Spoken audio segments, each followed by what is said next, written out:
So, thank you very much for staying with us. Our next guest is the US Green Building Council.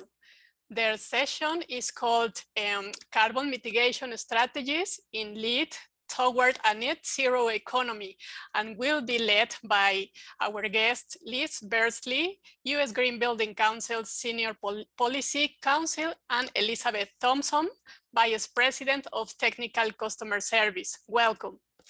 In this session, will be divided in two parts. In the beginning, will be learned by why buildings are critical to solving the climate crisis and how LEED supports low carbon buildings. And in the second part, US Green Building Council experts will highlight specific credits and strategies, and especially they identify selected LEED zero case studies. So at the end of one of each part, we will have a time for some Q&As. Liz and Elizabeth have prepared a wonderful live conversation. So welcome and go ahead, please. Thank you so much. I'm Liz Beardsley. I want to let Elizabeth say hello. Hi, I'm Elizabeth Thompson. Glad to be here. Thanks for having us. Yeah, this is exciting to be a part of this around the world training and engagement on net zero, which is where we all need to go. I know we have a kind of a small group. I don't know if this is being recorded. I guess it is. So that's great. We can share it afterwards. But we wanted to be, as interactive as possible in this kind of a presentation. So please do feel comfortable to put notes in the chat or questions or raise your hand or what have you during our presentation. So let me pull up our slides. Give me a sec here. There we go.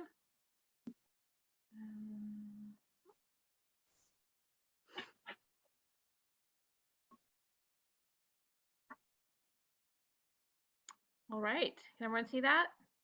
Yes. Excellent. All right, well, we're excited to get started. We are going to talk about things that really do apply around the world, and we'll have a few things that are, a few data points that are US, but, we're excited that LEED has been brought by practitioners to over 170 countries and is available in all these places and can help, elevate the leadership in building really globally. And it's our great pleasure to work with other green building councils through the world, GBC, and various events, to including the Advancing Net Zero program of World GBC, to really push the envelope, learn from each other. There's really a lot of exciting things happening in a number of places, so that's all good. This is us in our emails, and we're wanted to share that with you, and feel free to contact us after the presentation, or if you're watching this on a recording, if you have questions or want a copy of the slides. So USGBC, the US Green Building Council, we've been around for I think close to 30 years, and we've been working all this time to try to advance better buildings. And we've done this through our LEED rating system, which is our flagship and most well-used approach and tool for doing that. But we also have education, credentials for professionals, we have events, we have trainings, we have policy, which is where I sit. We work with project teams to help them try to achieve their goals using our system. And some of the goals that we see being met and that we design our system to meet are, that believing that buildings should be safe, healthy. And if we didn't get that drilled into the public in the last couple of years, then I don't know what will. But now people are kind of, a light bulb went off, and people understand that buildings can contribute to your health or potentially be detrimental. So there's a strong connection. We want buildings to be inclusive in how they approach things, and that can be to help all able people, differently abled people, smart, taking advantage of technology, productive, efficient, equitable, sustainable, responsive, that like grid responsive and resilient, to help protect life and property in times of stress. So we're here today because climate change is right upon us. Um, it's really already affecting virtually every aspect of our lives. It's front and center. We see it almost daily in the news, if not in our own regions where we live. And we've also become more aware that these impacts are not felt equally. They're unfortunately concentrated on less developed areas and less wealthy areas. So it's really incumbent on us who do have advantages, who have had benefits to try to create solutions to address climate change and adapt, as it now is clear we need both, so that we are protecting people that have not had those advantages and that are most severely affected. So buildings, we're here talking about net zero buildings, and that's because buildings have an outsized role in climate change. And it's interesting because we've been working on this for such a long time that um, it's notable that at the Paris COP, which was in, I'm going to get the dates wrong now, 2016, I think, was the first time that there was a buildings day, a focused, building industry day at the climate change conference. There was one for energy, one for, I think there's one for clean energy, one for business, all these different topics, one for cities and regions, I think, but there was not one for buildings. So that was the first one. And at that COP in Paris, we were just trying to just explain to the rest of the world and to policymakers, like, yeah, buildings really matter because we're using fuel and energy for heating, for cooling, for lights, for powering all of our computers and everything else. And it really adds up when you look at both residential and commercial. So where we are now is there sort of finally has been recognition of the role of buildings, and we've come a long way. However, it's still true that if you look at the global energy-related carbon emissions, more than a quarter is attributed to the use of fuel and power in buildings. So that's that operational carbon, sometimes called, as the building's being used. And then almost 6% of the global energy-related carbon is attributed to the energy used in making concrete and steel. And that doesn't even get into all of the other materials and products that go into buildings. So together, buildings and construction are at least 31% of these global emissions. And that's too much to ignore if we want to meet our climate goals. So there's a lot of terminology, and so we wanted to take a few minutes and explain what some of these things mean. So embodied carbon is essentially the carbon emitted by making a building, by construction. And that can include for materials, so it's extraction, like mining sand, if that sand goes into concrete. It's manufacturing materials, transporting them to the building site, and then it can also include the deconstruction and disposal at the end of life, depending on the definition. So that's embodied carbon. It's associated with the materials. And then operational carbon is the carbon that's based on the use phase of the building. So your everyday use for heating, cooling, for maintenance and management as well. So here's one way to think about it with this graphic. So on day one of a building, all of the impact it's had so far is this blue. That's the materials impact and construction, vehicles, and transporting the materials. So 100% of the carbon is from that materials. And then if you fast forward, say you had built a good building and it lasts 100 years, obviously with some updates. Maybe by the end of that 100 years, that embodied carbon is probably more like 10 or 15%, and the operational energy has kind of dwarfed that materials impact. But as our buildings get more and more efficient, which they are, which is great, then actually what that means is that um, that orange part, the operational energy, is reducing, is smaller in comparison. So on a relative basis, the materials are becoming more and more important the more efficient the building operates. So just one way to think about it as you're kind of trying to wrap your heads around embodied carbon operational and sort of how you approach your projects. So another concept is really that understanding how buildings fit in to other sectors that are contributing to greenhouse gas emissions. So this data is from the US. And on the left, you see this pie graph that shows the energy consumption by sector.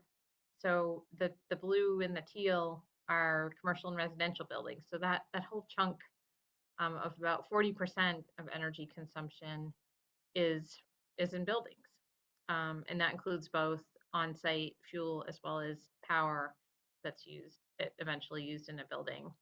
And then if you look at how that translates to emission, the residential and commercial buildings is about 31%. So that's about a third, and that's in the US.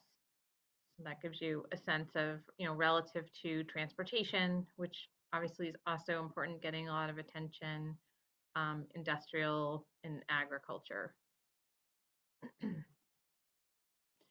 So where does this energy demand come from in buildings? This graphic is from New York City, so it's not, it's going to be different in different regions of the world for different building types, different climate zones, but this just gives you a sense of some of those key uses. So what this type of graph shows you is the fuel type here on the left, and then it lines up with the use in the building. So in New York City, space heating is a major use, and that's mostly natural gas and some fuel oil and steam. The plug loads, lighting, and space cooling are mostly electricity, and those sort of between the heating, cooling, plug loads, and lighting, that's probably looks like about 2/3 or more of the building energy use. And then you have hot water, ventilation, and some other things. So again, like it's good to think about like where are we using energy? How does that translate into emissions? Because that helps point out where the opportunities are to do better. Take advantage of some of the technologies and the cleaning grid that's occurring in many places. So another concept we wanted to point out, and again, there's like just a lot of terminology when it comes to buildings and climate, is you may hear about scope 1, scope 2, scope 3, and this really goes back to how the global scientists are accounting for greenhouse gas emissions attributable to a business or a person, what have you, an entity. So scope 1 is the emissions from the fuel and energy that you use on site, on the building. So if you burn heating oil or use natural gas or your on-site construction activities, that's all scope 1. And then scope 2 is sometimes also called indirect. So if you're using electricity from a grid, it's the emissions that are associated with that generation of that electricity back at the power plant. And it can also include the losses along the transmission and distribution lines. So basically, you've got your scope 1 is your on-site fuel, scope 2 is your electricity that's off-site, so you're accounting for that. And then scope 3 is all the other indirect emissions. So this is your supply chain, water use. So if you think about water and wastewater, depending if you're where you are, that water has to be maybe pumped from a reservoir or river, treated, then get to you, then you use it, then it becomes wastewater. It might get pumped again and treated, and So there can be a lot of energy and also other types of emissions associated with water and wastewater. There's disposal, there's maintenance and repair. So that's going to happen over the life of the building. So these are all the types of things that that matter. And as we get the grids cleaner with scope 1 and even move on-site fuels to electrification, then the scope 3 will become more important on a relative basis. So I want to pause there for 1 sec and ask if there are any questions so far. There are no questions in the chat yet, Liz. Okay. Yeah, it seems that there's no question, but I have one, Elizabeth, if you may allow me. When you talk about the climate change and the relationship with the operational and the embodied carbon emissions, I always have wondered if there is more indicators than the metrics about this operational and embodied carbon. For example, the direct benefits to the users, the building users. There is a kind of metric about how users can be better if we reduce the embodied carbon, or not yet. It's an scope for lead at this point. I don't know if I am clear in my question enough. I'm not sure, but let me we're going to talk a bit about LEED and embodied carbon, and LEED does have credits for embodied carbon. So we'll get into that later in Elizabeth's part of the presentation. But as far as metrics, there are some different approaches to embodied carbon. There's the idea of procurement. So you can try to compare material choices and try to select one that's lower carbon or has other qualities. You can also look at offsets. You can also design your building differently to use lower different type of materials, or to like do the massing different. So designers are good at like doing big comparisons, and they can actually design a building to use less concrete, for example. So those are some of the types of approaches to reducing embodied carbon.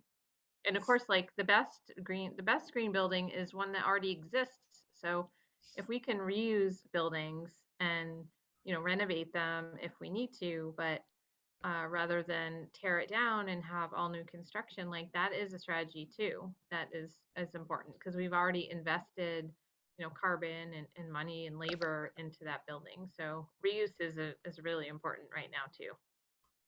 Yeah. I don't even know if does that your answer at all? Yeah. I think so.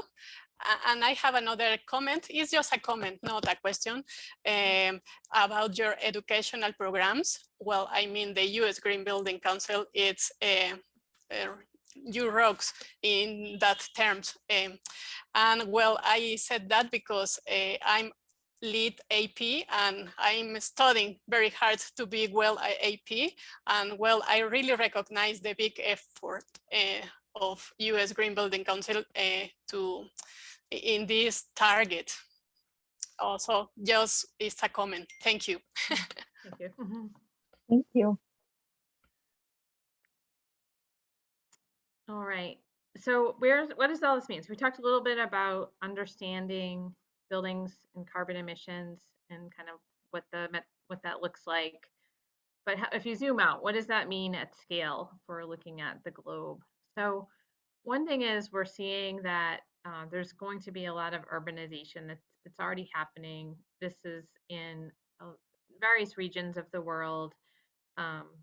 Because population's growing and people need jobs and they want more secure places to live. So there's going to be a lot of construction in some regions to accommodate this population growth. And there's this one statistic that we're looking at, like building an entire New York City every month for 40 years, or building like building space the size of Paris every week. So that's a lot. And what we know, and this is from the International Energy Agency, is that, so this on the left here, the upper left, what we see is this is the energy intensity of buildings, and it's actually it's going down. It's been getting better for all these years, which is good. Unfortunately, it is being overtaken by this increase in floor space, which is this lower chart. So this is from 2017, so a few years old, but the yellow side here, tan side, is the existing floor area, and then the blue bars show the projected increase in floor area. So so there's growth in every region. I think Africa, China, India is pretty big, and these are the time frames there. So yeah, so the more square feet we have, even if it's more efficient, it's just not adding up to where we need to get so far. But this is what the IPCC said. They issued the new mitigation report this spring, and their conclusion was as follows: that up to 61% of global building emissions could be mitigated by 2050 if policy packages are implemented and barriers to decarbonization are removed. So there is still a pathway that can provide for significant reductions.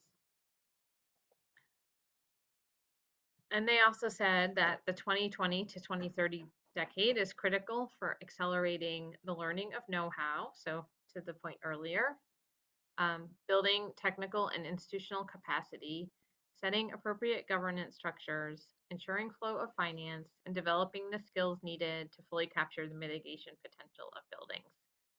So there's this is all things that everyone here, everyone on the call, and throughout all of the GBCs, we can all participate in this expansion of green buildings so that we can achieve that significant mitigation that we really all know we need to do. So the good news is we do know a lot about solutions, and solutions are expanding, every day with governments and companies investing in R&D and developing new technologies, getting them to market, having costs usually going down. Hopefully the little blip right now will abate. And we know this from our data on LEED buildings that we'll get into, that if you can apply systems and along with goals, you can deliver greenhouse gas reductions in various ways. So this is one example of some data on how LEED buildings reduce greenhouse gas emissions. This is from our ARC platform, where buildings, and actually not just LEED buildings, other buildings can also use it, and it's available for free. When you put in your energy data as well as transportation and some other things, it will calculate your greenhouse gas emissions. And one of the couple of metrics used are the emissions per square foot or unit of floor area, and likewise per occupant. So what these graphics show is that the higher level of LEED certification, you get a much lower greenhouse gas footprint. So the difference between platinum and certified, it's like a 3-to-5 ratio there. So that's cutting it almost in half from a certified building. And then on the occupant side, I think the platinum is even probably more dramatic. It's less than half of certified and silver. So that's real data, and you can view it and play around with it a bit if you want at the ARC website. And there's a few different ways that we're going to go into and how green buildings can contribute to mitigating greenhouse gas emissions. So using less resources, energy and water, considering life cycle impacts and having that be, part of the approach throughout the building is another way. Also supporting occupant behavior. People sometimes miss this when they're thinking about buildings. There's so much focus on energy use, but there's studies showing that, green buildings, by reducing waste generation, that also has a benefit to greenhouse gas reduction. So it's a mindset. It's also, designing the building, operating it in ways that, support these more sustainable habits and activities, and that all does have a real benefit. Likewise, transportation, encouraging use of transit versus single occupancy cars or alternative transportation, like bicycles, that can all help reduce that impact. And then, yeah, drinking. So, and then looking at the materials as well. So the best way to apply LEED to achieve good climate outcomes, I think we recommend the following. First of all, setting clear goals. So if you have a specific goal to be net zero, you can figure out how, what your energy efficiency needs to be, where you want to be on embodied carbon, and just make that a goal from the beginning. And then aim for LEED Platinum or Gold certification, because we do know that aligns well. That level of certification lines up with our LEED Zero certification.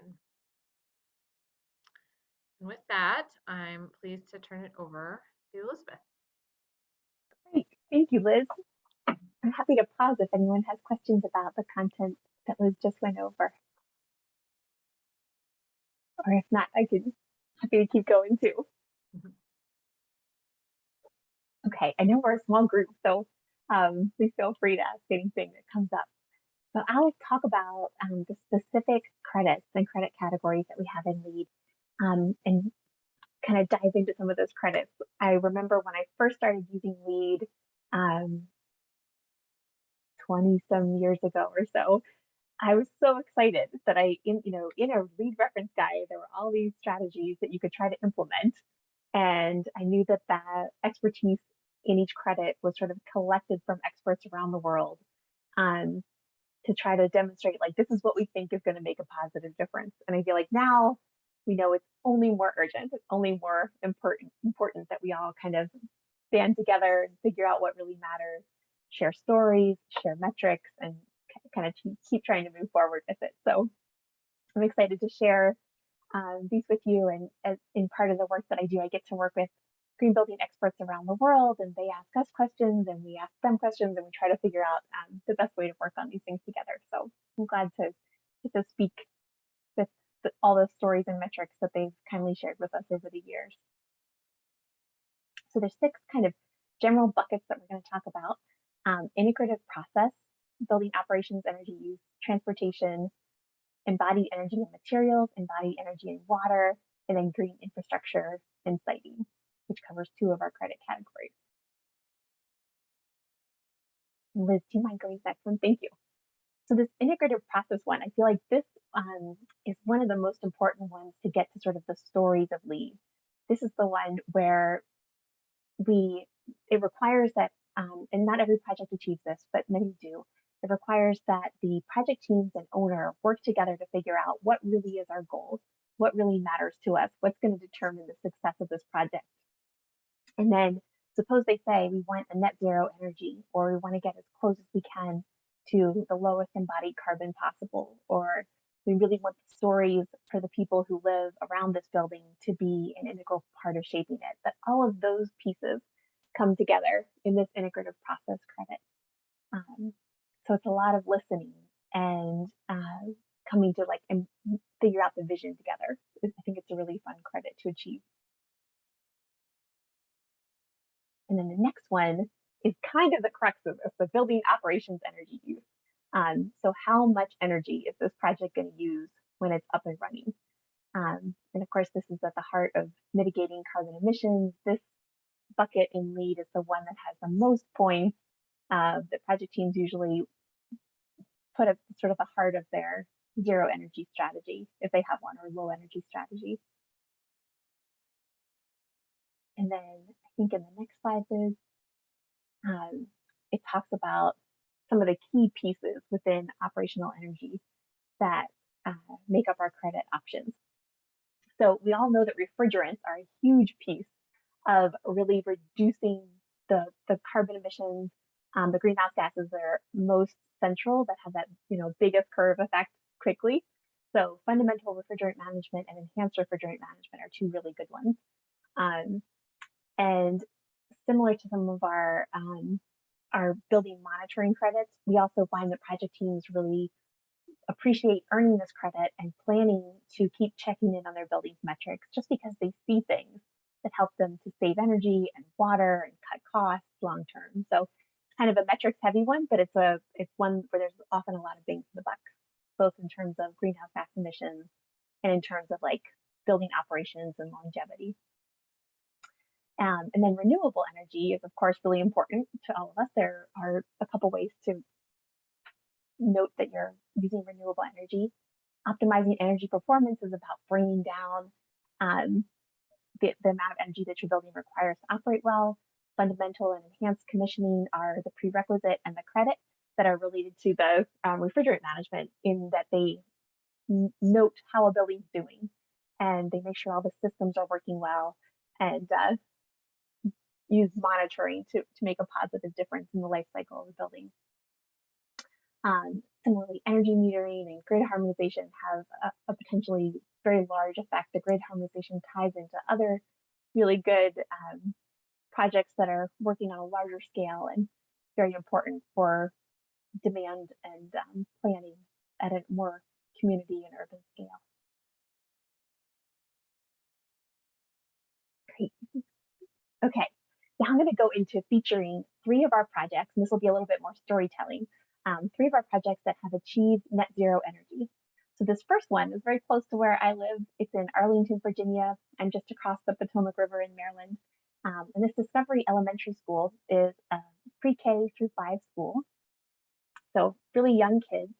And the project team and owner went into it really setting those goals. So deciding that there were some key pieces of their story that they really wanted to make sure came through once the building was being used and all the systems were happening and working well. So one of the key ones was that it needed to be net zero energy, and the operational costs needed to pencil out. That was one key that they really wanted to make sure it was under scrutiny. They were trying something new for the Arlington schools, and I'll tell you about their successes after I kind of lay out the other challenges. The next one is that we know, especially for kids in this age group, that hands-on learning is so critical. They didn't want the classrooms to be, very sterile and ordered. Of course, we want them to be clean, but they wanted the sort of hands-on learning to be a big part of the way that kids got to interact here. And teachers were behind that, and the school district was behind it, so they wanted to integrate that pedagogy into the school. And then lastly, they really wanted the way that this worked out to have a ripple effect beyond just the school. So they had kind of a big challenge set up for themselves. They had a tight budget. They needed to meet their initial spending budget and then have it work for their longer term budget as well. So the project did use that innovation and design credit for school as a teaching tool, which is similar to the integrative process one, but sort of particular for schools as an add-on. And they set that big vision together and then really had some great objectives for how to meet it. They integrated rooftop solar, and they made that a lab that connected to an energy dashboard that the kids can check on anytime, ask questions about, and so that became a key piece of that hands-on learning. And the teachers and administrators and the kids, they all kind of report out to each other on like how it's working and are very engaged with it. So that's a lot of fun. And then they also mentioned that like one of the keys for them was that third-party certification, that they feel like without having something that benchmarked all of their successes, it would have been a lot harder to kind of make it up from scratch. So they felt that the rating system was a good tool for them to use to really set their goals and work toward them. Then they have some great stats. The building saves $117,000 annually in utility costs compared to a school of the same size in the same district. And it's been net positive since 2017.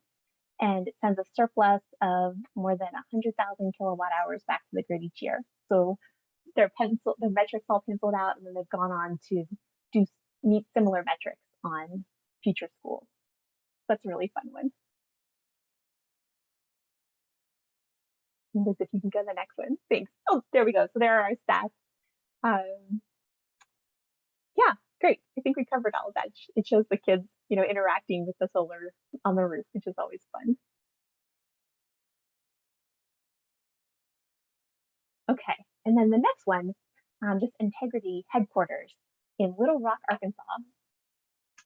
This was a very different building. It wasn't from the ground up. You can kind of see that this is this mid-century modern building with the exposed concrete, with the pea gravel, and kind of the interesting texture on the other side. So they were working within this existing condition, and it's also a really hot and humid climate. So they had maybe different operational needs that they had to contend with. One of the benefits that they had, similar to the school in Arlington, they had a really great team. So the Integrity headquarters, they wanted to use it as an example of what was possible when you were heading for sustainable goals. And similarly, they set really ambitious goals at the beginning, and were able to, they felt, show that net zero is possible for all buildings and all climates. They felt like we can do it here in this old building, and find all these creative ways. They have a door that is part of their historic fabric that they can't change at all. When they get windblown rain, they know that that's going to be an issue, so they made sure that they had a way to address that. They have a tile floor, it's easy to mop up, and so it was a simple way to work within this existing fabric and not create too much of a difficulty for long-term operational issues. Let's see. Great, thank you. Yeah, it's about 13,000 square feet, and it has rooftop solar. They built in all these different strategies. They were able to meet net zero through these strategies. And one of the interesting things that they emphasize, being green building consultants or green consultants, is that no matter what the site is, and I'm sure you all know this super well too, it's always important to have a strategy that's particular to that site. And I think Liz's slides speak to that too, that the energy use is going to be different in New York City. That slide with all of the kind of graphs coming and going, of that distribution of energy and the makeup of, the water energy connections will change depending on where you are. But really getting into depth on it and figuring out the strategy to meet it is so helpful. Okay, we can go to the next one. Great, thank you. And now this is another one where I apologize if anyone knows how to say this name really well, and I don't. Pettinelli, please feel free to correct me if you do know how to say it. Thanks, Liz. So they also have a really robust plan for making sustainable places, and felt like this was their headquarters and they wanted it to be net zero energy. And so they were really excited to put together a package of strategies that can really speak to that. And they wanted it to have a ripple effect with all of their portfolio. Liz, if you wouldn't mind going to the next one, thank you. So it's a much larger square footage, obviously, 440 square meters. Oh, no, I'm sorry. Smaller square footage. And they have some other associated projects that rippled out from this. But it was their first project, the first project overall to certify to LEED Zero. And then they've gone on to replicate some of the strategies on some of their other buildings. All the energy is produced on site. And similarly, they have solar power, solar photovoltaic array to provide the energy that they need, and then some. You can go to the next one. Great. So now we'll get into transportation energy use. So we call this the LT, the location and transportation category. And this is what kind of gets us back into some of the really day-to-day experiential parts of how we use energy. You can go to the next slide, please. Thank you. So access to quality transit, we need people to be near existing public transportation. We need them to have bike facilities that make it easy to get on and off their bike and go into their meetings or their school, that have storage that's safe and showers in case they need to be dressed well. And then being able to charge their electric vehicles. So those are some of the key ones that are a part of supporting that occupant behavior. All right, and I'll pause now because we're about halfway through our credits. Let's see. I see you have a question. Thanks. In the case of the integrity headquarters, what are the biggest challenges for historic buildings to become LEED? Feel free to speak to this too, Liz. Thankfully, there are a ton of historic buildings that are LEED, but they do need an attention to that. Sort of like when you do a site analysis for a project and you know the solar orientation, and maybe you can embed the building in the hillside to take advantage of some of the earth's heating and cooling mitigation from those extremes. I think that when you're working on historic projects, and I've worked on a number of them, you have to take those challenges into consideration, and they're a limit just like other pieces of the site. And if you have stories you'd like to share, please feel free. Or Liz, if you do, of course.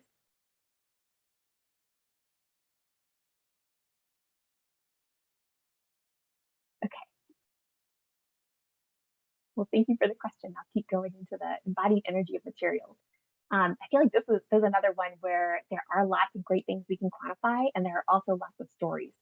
I had the good fortune to build a house with my husband many years ago, and also to be a volunteer at a local building salvage place. And so we got to hear lots of stories of the materials as we were collecting, a bathtub from this house and wood beams from this warehouse and all those sorts of things. But the stories that kind of come into a project and make it feel unique and make it feel like you have the benefit of all that past life in your building when it first comes to you. And then you also know that you're not taking the energy out of the earth for the first time, and you're getting to build on those resources. So I have a real love of this embodied energy of materials one.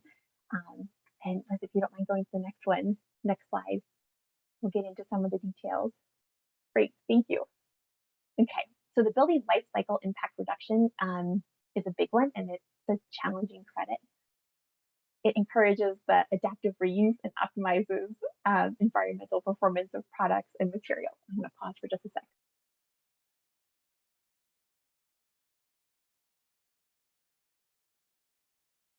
All right, I'm so sorry about that. So that one is a challenging one to document that one, but it's one where it helps us to piece together the metrics that really do make an impact. And then in terms of sourcing raw materials, one of our other embodied energy ones, this promotes the usage of products and materials for which life cycle information is available. So in some ways, just making the information available makes that product story more visible and more accessible to positive change. So it does certainly have benefits all by itself. We can evaluate different metrics side by side, but then it also just encourages sharing the information. And then this last one is the one that I got to engage with so much on my house, the construction and demolition waste management one, where it promotes material reuse and reduction in embodied energy in building materials. And so the more that we can pull things out of buildings intelligently and make them available to others for reuse, the more that sort of the story of that embodied energy, those materials can go on. All right. Can go to the next one, please. Thank you. And then I think this is one that we're all more aware of, maybe at least I'm more aware of than I was maybe 10 years ago, the embodied energy of water. So credits in this water efficiency category in LEED address that really big connection between how much energy it takes to treat and process and distribute water, and the reuse of portable and non-portable water, the potable water being anything you can drink. we can go on to the next one. It'll go into a little bit of detail on 2 of these credits. The water ones, we have, there are more credits, more water efficiency credits than these 2 listed here. These are the ones that we think are most likely to be the ones that have the greatest energy impact, but it is very site specific. So all of the water and credits can have a big effect on a project's energy depending on what the project is, how much, one project might have a big site in a desert, and for some reason they really want to have plantings that might consume water. So in that project, maybe it's a small building and a big site, the outdoor water might be the most important. Many projects, especially in urban areas, might have indoor water use and processed water as the key pieces of their water energy footprint. But I think all of the credits are great to evaluate as we look at what each project needs in terms of reducing its energy water footprint. So optimized processed water use focuses on conserving low-cost potable water and resources for mechanical processes, and the indoor water use reduction, very metrics driven, aims to reduce the indoor potable water consumption and preserve water resources. These are also, of course, really related to resilience. So if a building can keep functioning without a whole lot of water, that's a great thing if you have a limited water supply. And then one of our last kind of big bucket, the green infrastructure and siting, the credits in the sustainable sites category focus on everything that's sort of related to the site impacts, the land use, whether it's urban or rural, whether you're creating a heat island by using a whole bunch of dark materials that will absorb heat, probably in many places we don't want to do that. And then pollution through infrastructure, so siting and the location of the building. So a lot of things about sort of where the project is located as well as how it relates to its site. Okay, so 2 of the credits are protect and restore habitat.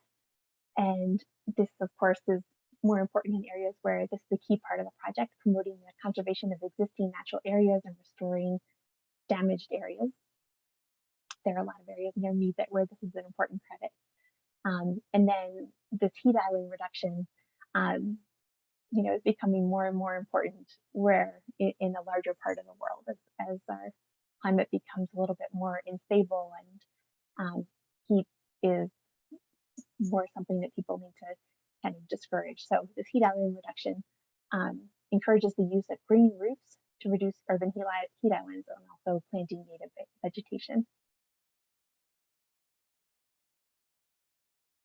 Okay, great. And then the pilot credits are really fun ones. They have often fantastic stories and amazing experts in back of them. Clean construction helps to mitigate emissions from construction vehicles. So kind of small details, but I feel like a lot of these came from people who are part of the green building community saying, couldn't we do this a little bit better?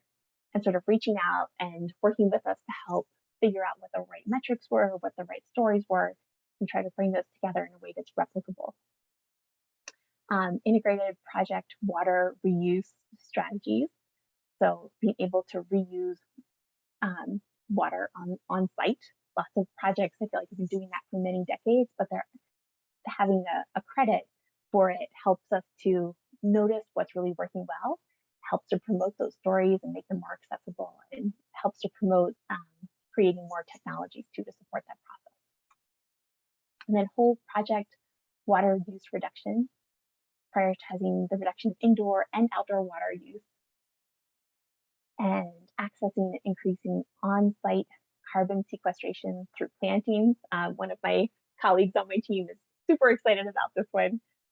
She's taking all kinds of outside courses and just loves the idea that these, gorgeous, amazing plants that we share this planet with can help to sequester carbon in the soils and sometimes in the plants too. So increasing that capacity through trees and shrubs on site. And then procuring low carbon construction materials, reducing the embodied carbon of materials used in construction. So I think a lot of it's all these different ways where we're trying to figure out what metrics and what pieces are the right fit for each project. I see we have another question. So related to building operations, could you explain a little bit more about grid harmonization? How does it work in LEED? Grid harmonization, my understanding of it is fairly basic. So Liz, please feel free to jump in. My understanding of it is based on a course I took a couple years ago, that we want to make sure that when we have a demand, we have supply.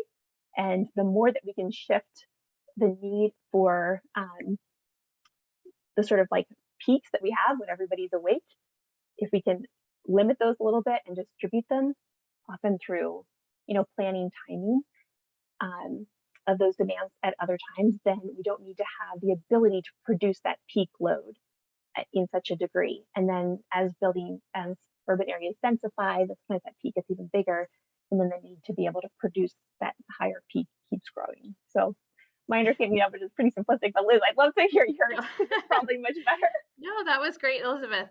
I'll just add like another different layer on it, but that was perfectly correct.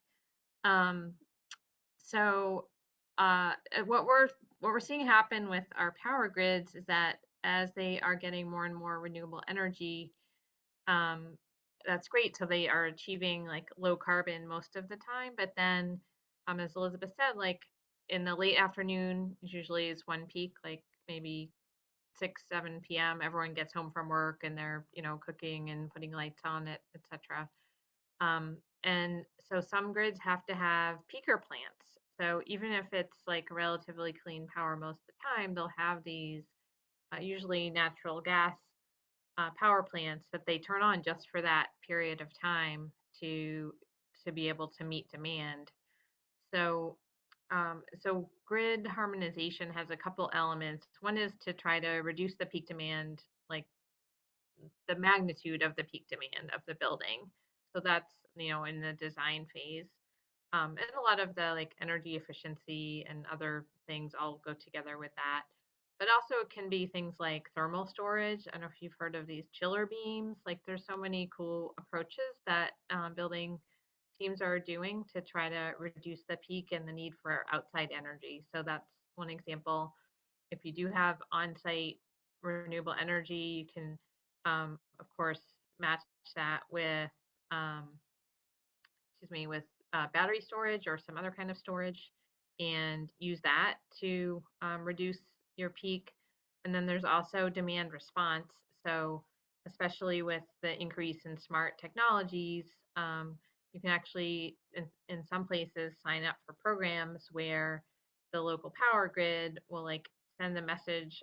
And there's all different ways that this is being done, but and I guess the ultimate would be you sign up for the program, and then when they see that demand is growing and they need to like reduce it, they just send a message, and maybe it like say it's a summer issue and there's air conditioning and there's a peak and it's going to head for a brownout. They just send a signal and everyone's temperature goes up 2 degrees.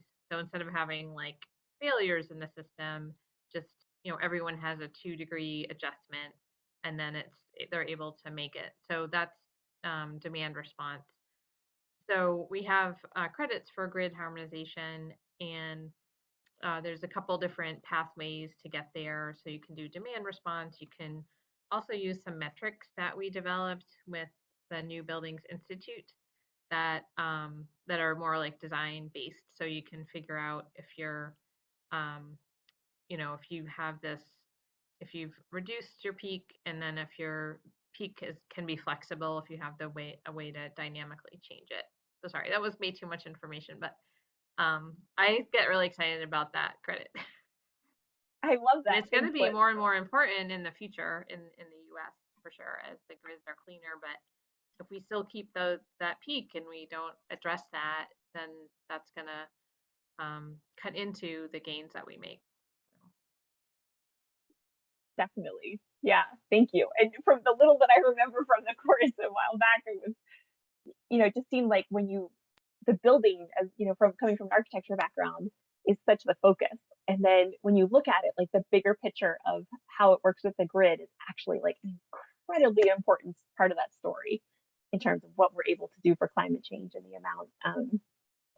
I have a friend who's an architect who works on some of those issues, and she's always sharing statistics with me about just how much one building kind of gets blown out of the water. And I think that one of the neat things with net zero energy is this push to expand the conversation to the net zero communities, where it isn't just sort of one building. And I shouldn't say just, it's amazing to have a net zero energy building, but when that net zero policy can be expanded to a larger group, to a whole community, to a grid, then the whole story for everybody starts to shift in a really important way that can affect a much bigger scale and kind of meet some of those social justice values that I think all of us hold really dear. Great. All right, so this net zero carbon offers a new pathway within LEED. We have a couple different net zero ones: net zero energy, net zero carbon, water, and waste, where you take the total and then the total that you're able to offset, and then you have the balance.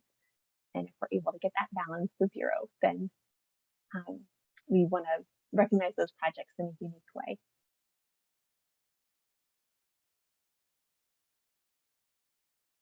Great. Is that our last slide, Liz?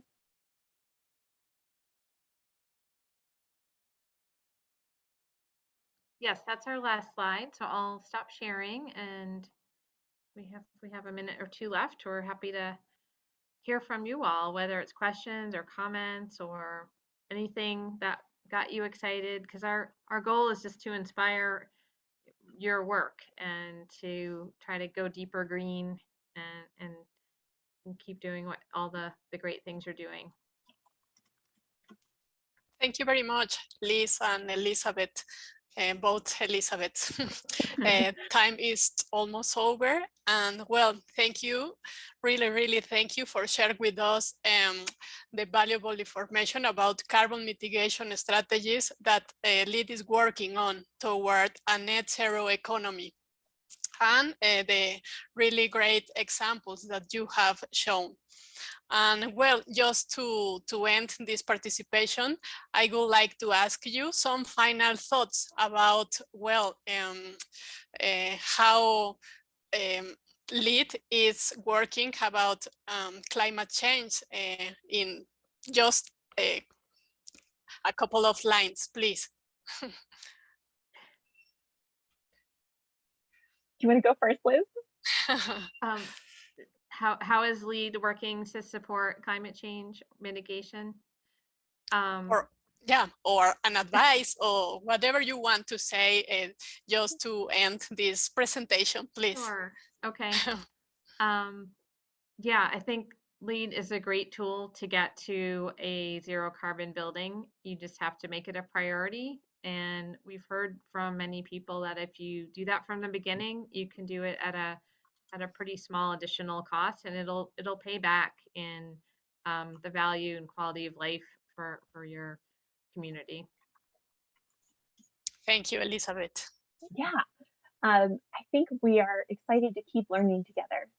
We're really glad to keep learning from everybody around the world, to keep collecting the expertise, and keep trying to make these pathways available to as many people as we can.